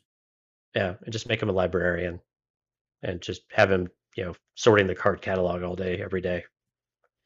Yeah, I know he's in another terrible spot. I mean, and I mean, he's right to be down on himself like that because he has higher expectations. Again, this is the thing where the you know the comparisons with Anakin are pretty clear. Hmm. Where Anakin knows what he did with the Sand People was wrong, but still the anger still would swell up inside of him where he could justify it again, even though then he would tear himself down, and you get in this really nasty circular, this cycle, and you don't. How do you get out of that? I mean, Yeah, that's the thing is like Elzar keeps finding himself right back in the same place, but potentially just another notch lower every single time. So, what is it going to take for him to actually take that self awareness that he has and not letting it spiral out of control whenever he's confronted with one of these really intense situations? And granted, to his credit, this is what he was afraid of the entire time, right? And again, I'm willing to give Elzar a little bit of flexibility because I think or a little bit of grace here because, I believe that the levelers were definitely enhancing those irrational fears as to what was going on. But at the same time, you have to believe that Elzar's not alone. I mean, we've seen Bell have these types of things with these feelings of, why do these people keep getting away with everything that they're doing? They're taking away this person from us. They've hmm, they've taken that. They're threatening the galaxy. They don't care. They have no rules. And here they are, the ship's going down, and they're still trying to make it worse. yeah, yeah. And we've seen multiple characters feel that. Avar said, similar things too. And, so what is it going to take to snap them out of that cycle? And this is where we really hope whatever Yoda has to Yeah, I was gonna say. say Yoda. I mean, yeah, pretty much, right? I mean, there's other characters I think that could be just as influential based on what we know, but do they have a relationship with Elzar, like a Cantum Psy or someone like that? Probably Hmm. not. Probably not. Yeah, or they're dead. Right. And there's a lot of other characters too that we just don't know enough about. Like they keep talking about them, which I imagine they're going to play a bigger role or more significant role. It'd be cool if they played a more significant role in Phase One. Some of the older characters, sorry, Phase Two, some of the older characters. But ideally, I'd like to see them in Phase Three and have them step forward and kind of be like Yoda and really snap a lot of these guys out of it. Mhm. Leaning on their wisdom, if you will. Yeah. So if I just had to ask you, who's going to be if there was someone to save Elzar Mann that's not himself, who is the person that is going to help him finally take that step that gets him over the hump if he were to, truly find a way forward and continue to walk the path of the Jedi? Well, the easy answer is Yoda. Um, I think Yoda's going to have his hands full, though. I think he's got too much on his plate trying to Yeah, solve the larger points of the galaxy, right? Why would he focus his time and effort on somebody who's already a Jedi Knight, although not a master? Um, they're basically the equivalent of a master, though, right? yeah. No, they did Well, make him a master. no, I I think he's thought he was officially. denied. Like No, I Avar think wanted him. that was Sorry, back in Light of the Jedi. I think he is now, though. I don't I remember think they that. finally. I think they made him a master off. I don't know. You talk. I'll look it up. No, it might. Yeah, and that's a good question. Now I can't think. I can't remember honestly if he was. So I know at the end of Light of the Jedi, he was. She wanted to bring him in to help with Starlight Beacon because she felt that would be a way to put him in the limelight and get more attention. He'd kind of drifted off into the back and background, and Right. and then of course Valo happened, and I felt like he was on that path, and then suddenly everything that happened in Valo went south. But I could have sworn that he was like his whole reason for wanting to get on the council was because he wanted to be absolved of being able to tap into the Force as long as he wasn't tread into the dark side of the usage, be able to experiment with the Force, and I think that's what's been keeping him back this whole time. Okay. Yeah, he was elevated to Jedi Master after the end of the Great Disaster. So yeah, I think this was either at the very end of Light of the Jedi or maybe happening at the end of Light of the Jedi. Oh yeah, it Or was. I know. I just remember where it was. yeah, It was on the that conversation they were having at the very end in that like um what was it? Not a what do they call those plant where they got all plants and all that stuff. Like a oh, the solarium kind of thing. Arboretum. Arboretum area, wherever. Yeah, wherever they were, that place Yeah. they were talking at the very end, that's where he mentioned it. So, okay. Okay. I stand corrected. But how do we get what were we talking about? Who was gonna save Elzar? Oh yeah. Who's going to save him? So either way, like even more, that probably makes my argument even stronger. Like I can't see Yoda saying, "Oh, let me spend some time with this master and trying to get him on the right course." I want to say I'd say Cantum Psi would be a good one. I felt like Comac's gone. I don't know that he'd Yeah. do it. Well, here's Stephanie's trying to save you here. Maybe it'll be Bell. Hmm. Maybe helping Bell make it through all the things that he's going through will help him connect deeper with the light side. Could be. I They like have that. had some interactions. Yeah, they did have some interactions a couple of different times. So that's a very real possibility. I'm gonna throw my money in on Stellan actually. Like I think Stellan is going to come back in some form or fashion, whether it's officially as a force spirit or maybe just as more of a dream slash vision. And something like that is going to be that pivotal moment to get Elzar back on the straight and narrow. What if Elzar tinkers with the Force enough to talk to Stellan or Largereni, right? He becomes like this. How do Uh, you? So he goes to where the Seeing Stone on, or was that I on don't know. Tython? I'm spitballing, man. Like he's like, if he's got a way to tinker with the Force, could he tap into it and be able to speak with the dead? I don't know. Maybe. He's got the first Jedi Ouija board. Yeah, exactly. They break out a little Ouija board. It's all in Orabesh. Yeah. That's right. I like that. So No, we need it's to all make in that. the Let's do no, that.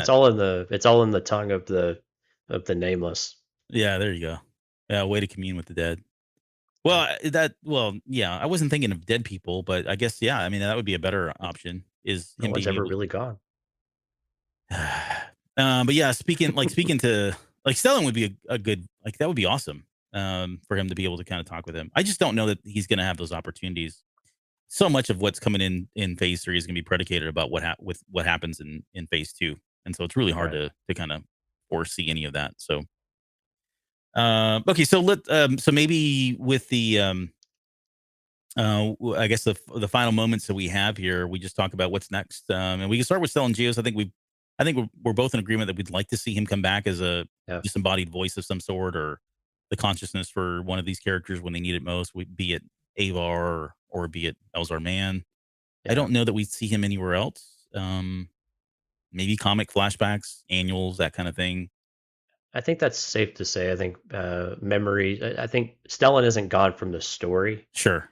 but his story clearly has ended as far as where he can go. Hmm. But I think I think it's very much like how we've seen Yoda used and throughout many of the books of where what are the teachings that he leaves or what are the inspiration that he has Yep. that other people in particular Elzar I think can continue to learn from and reference and use that as a guiding light to get them where they need to be and how they need to progress in their in their futures. And so I think that's where Stellan's impact will continue to be felt and discussed, not only in a negative way or in a experiencing pain kind of way, but also in a very hopeful fashion as well. Um, no, well said, and I agree 100% with everything I there. thought you were telling me no, like no, none of that's right. But what about okay, so let's talk about Elzar and then why don't we just Oh boy, couple Elzar and Avar because this book ends with them running up to each other, they're hugging, he buries his head into her neck and playing with her hair and I just feel like they're a thing again, like 100% a thing now, even though she was yeah, kind of pushing him off. There's also in this book, and I forget who it was, but um, it was Elzar. He was talking about how much of my confusion and anger is rooted in my feelings for Avar. He acknowledges that he's not been able to move on, that he's yeah. been unable to let go of her. So that implies that there is an attachment there, and I would expect the feelings mutual, even though she's a little bit more. Stellan is the like I think it was Elzar who says that that he knew that Avar would never be one to break her vows, right? And I think she's the one that's been keeping him at arm's length for the most part. But again, she's so broken now that I think that defense has come down, and I think that's going to be really troublesome for them both. So I Yeah. don't know, but what do you And think? and I think of the three, Stellan, like what we saw in Trail of Shadows when Emmerich, keeps trying to bring subtle little things up. Yeah, yeah, Him and Emmerich are both kind of similar. They just, why would I think about that? I'm just moving, I'm just doing my job, right. kind of thing. Hmm. Whereas Avar has to really put up a defense wall with Elzar, which is what we saw in Light of the Jedi. But yeah, with Elzar, I mean, it's tough to say. Him and Avar, it's a very dangerous situation for them, and you would like to think that they were able. You're better together than apart. And again, we thought the sequel trilogy had this type of opportunity too, where the Jedi are going to be something different. They're going to find a way to have relationships, and they're going to be not as dogmatic and this really locked down way of doing things like we saw in the prequel trilogies. But no, I mean it's probably the same story over and over and over that we continue to get. The Jedi have to be able to let go, and you have to do it willingly, because if it happens and someone is taken away from you, more often than not, there's a rougher road ahead, even if it might turn out a little bit better in the future. But it is not looking good, and so it'll be interesting if one of them has to make that call to say, no, for real, we got to really stop this. Hmm. And I just hope it's Elzar.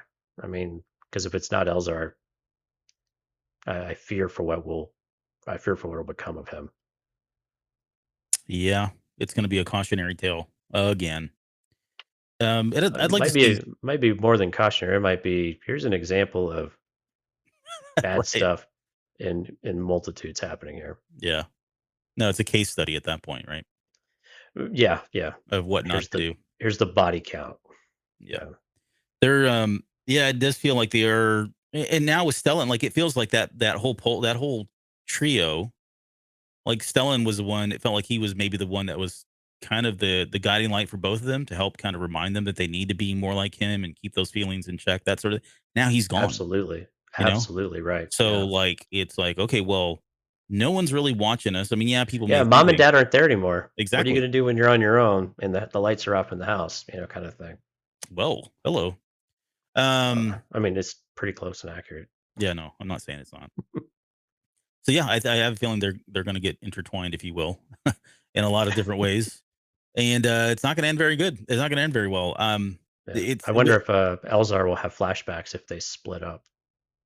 ooh, well, see, you're doing better. You're doing better. I'm getting there. The other thing that came is talking about Elzar Man. He did use the Force. Like it felt like he was. I wasn't sure how he would feel about using the Force and using his lightsaber, and maybe a lightsaber is going to come a little bit longer or slower than just using the Force. But he did participate in the fixing the desalination tanks or whatever it was, the pumps. Yeah, Even though at he the felt station. reluctantly he did so, but knew that was the best thing to do. And there was an analogy that she used and said that the using the Force felt like an injured leg, that he'd be able to put weight on it again, but just not yet. I thought it was a really great You can analogy for it. you can't trust it. Yeah, Exactly, not yet. yeah. All right, and slowly but surely. So I do feel like he is going to go back to being who he was prior to all of this. I would like to see him. It feels like this whole idea of him tinkering with the Force is going to benefit them in some way later down the road. I don't know to what end. I feel like that is a way for them for him to be redeemed in some regard, at least personally for him to know that even though yes he tinkers with it and yeah he's made some bad mistakes, and I think a lot of people may presume that because he does that, it's why he is dipping and making mistakes. But I'd like to see some good come from that at some point. Yeah. And I So like that you brought up them repairing the plan at the very end of the book. Where he feels like this warm embrace from everyone around him, and it's uplifting, right? This is we left Fallen Star with almost this uplifting moment where Eye of the Storm completely, cut us off at the knees again. mhm, That made us feel different. But I think this is where, you do get that hope that Elzar felt the embrace of the Jedi, and the good and what they can accomplish. And those are the things that give you hope that, yeah, there is a way forward, but it's also easy to get wrapped up into those really spiritual moments. And are you able to? It's not maintaining that high. It's remembering that feeling so that you can continue, pushing that forward or progressing yourself forward, so that because if you start chasing that high, then you're like a rock star and you're a statistic at that point, Yeah, or exactly. you're just chasing the next thing just to keep the adrenaline up all the time. And and folks like Elzar unfortunately feel like they have to have that constant fire within them, and if the fire's not being fueled, they get idle hands. So Idle hands make devil's work, right? true. Or the Sith work, whatever. Or Does this work? Yeah. Sith work. Okay, well, let's end it there. It's kind of crazy to think we're finally done with the Fallen Star. I feel like I don't know how many episodes we did of this show, but a lot of this book. Felt like 30. Yeah. I think it's right around 10. Was it I really? think including. Oh, wow. Yeah. Well, something close to that, I think, with your spoiler-free review. There you go. Top that, guys. All right. And as a reminder, speaking of which, we're going to be talking even more. So we're going to take a break from the High Republic for a while because it's really nothing to talk about. I think we'll come back and kind of tap into some more stuff later down the road as soon as we get closer to phase 2 and stuff starts getting released, which won't be very long if you think about it, because we're already coming into May. Yeah, just this fall. Yeah, we already have one title, so imagine June, July, we're going to start seeing some of that stuff. ramp up. Yep. Yeah. So we'll come back to High Republic stuff in a little bit. So we'll take a break from that, dive into Kenobi and all that, and we'll talk about it here in just a moment. But as a reminder, we will be on the podcast stage at Celebration. We'll be there Thursday, May 26th. Is that right? Yeah, 11 p.m. Correct. Or sorry, 11 a.m. I'll be asleep at 11 p.m. Pacific time, but 11 a.m. Pacific time, we will be on the podcast stage talking even more the High Republic, and specifically talking about the Fallen Stars, them being some of the Jedi of this era. And we're going to do it with our buddies over at Tarkin's Top Show. So, Mark, Yeah, if you like some of the things we talked about tonight, it's going to be a bit of a deeper dive and get their perspective on things too. So hopefully it will be live stream. If it is, we'll definitely keep you guys posted and keep an eye out for the website on that one. Yep.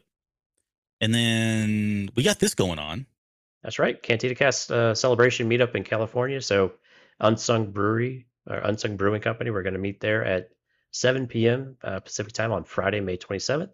We know there's a lot of things going on over at Celebration all week long, both during the day and in the evening. So if anybody wants to come out, we would love to see you. Shake hands, talk, shoot the breeze, maybe give you a little bit of swag. If you're interested, please do let us know you're showing up, though, at cantinacast.com/RSVP, just so we have an idea of how many we have. We do have some space reserved, so we just want to make sure we've got enough, and that we also keep the venue up to speed on what we're doing. So cantinacast.com/RSVP would be fantastic if you could let us know. Okay. Thanks for Tim for signing up recently there too. Appreciate it. Where can they find all the events? Oh yeah, all the good stuff. So if you're curious where to find what's going on, including like the schedule for the next couple of podcasts in general, cantinacast.com/events, plural, and we'll get you everything you need to know. A calendar. You can even subscribe to the calendar if you want there on your Google Calendar or however you want to do that with your ACS feed. So do that. You can, of course, find all of our episodes over there as well, and just a great place to keep up to speed with what we're doing. And of course, eargluemedia.com has everything you want to know for our show, as well as for all the other great shows on the network. What did Film Appraisers? I got to give a shout out to Josh and Joe real quick on Film Appraisers. They sent a nice little Nick Cage month postcard that they made up, right, as a thank you to their Patreon members. Go support them as well, and just fantastic fun. And they're talking about the new Nick Cage movie, which I'm super excited to go see. But so go support them. You can find all of that great stuff at eargluemedia.com. You can go find swag for a lot of the for the shows, as well as including ours for celebration swag at eargluemedia.com/store as well. Shameless plug, but I will be on the Film Appraiser soon.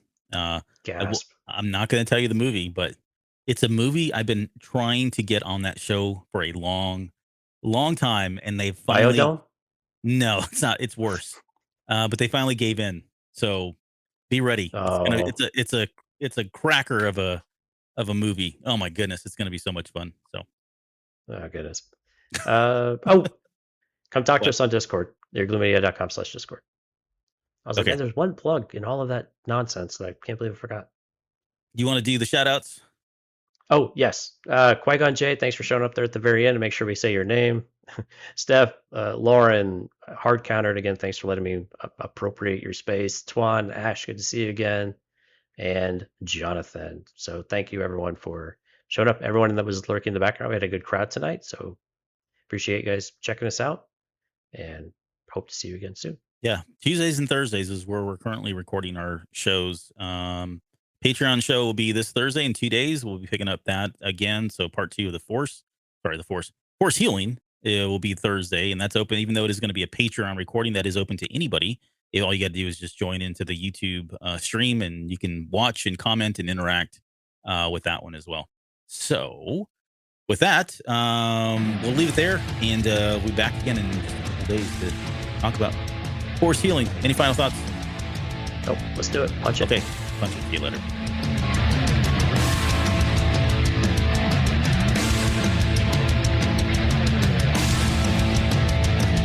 You're still listening? Wow, that's amazing. Well, I'm here to give you the disclaimer. Normally we do a big, long, drawn-out disclaimer thing saying what's what and who's what and all that other stuff, but I think you guys kind of know that Lucasfilm and Disney have no affiliation with us at all, and we have none with them.